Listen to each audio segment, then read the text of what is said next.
This week on Stubborn Grit. Cracks divide the slab into four. His wife and he are building a house together. Sweat equity. It's like a marriage workshop. Build the dream. How hard can it be? How long will it take? They don't have a clue. They're doing it themselves. Ignorance is bliss. Will they survive? Will their teenagers thrive? What's wrong with you people? Are they crazy? Maybe. Dream big. Don't quit. Stubborn Grit. This is what I'm using to seal the cracks. There's some hairline cracks. 4 of them. Exactly what I would expect them to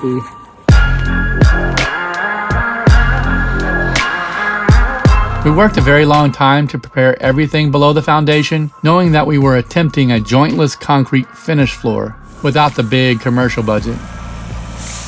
Since we're doing a monolithic foundation, all the concrete is going to be placed at the same time. So again, no control, expansion, or isolation joints anywhere. Of course, all concrete cracks to some degree, but it's my understanding that the cracks can be kept tight and almost invisible, at least a lot less obvious than large concrete joints. You're really supposed to have a much larger crack to work with, but I just want to try to keep them where they are. I just kind of try to seal it from the water getting in there and then freezing during the winter until I get it dried in.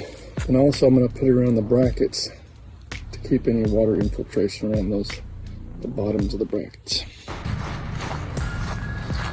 This is one of the bigger cracks,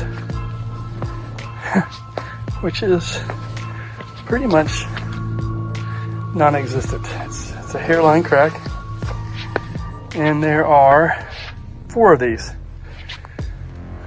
So there's one over there,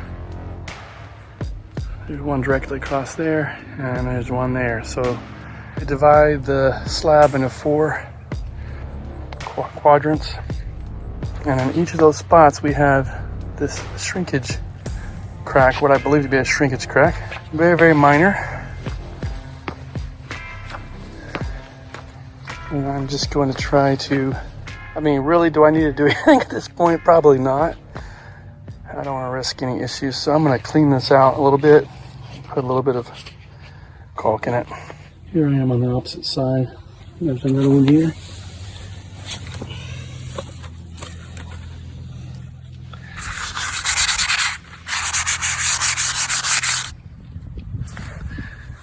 So that concrete, when it shrinks, it expands at first, and then as it cures, it shrinks back. So that's why people like to stick a control joints. They cut into the slab. They cut these big long lines into the slab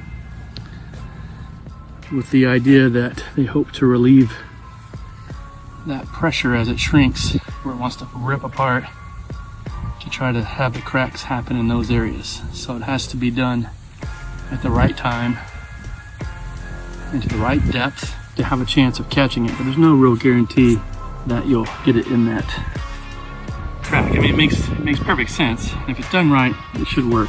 But then you have to take care of those cracks, those line cuts, control joints, especially warehouses and stuff. That's there's a science, art and science to that, because they wear down over time. But these, man, these are very, very fine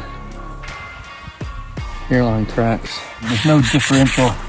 It's smooth.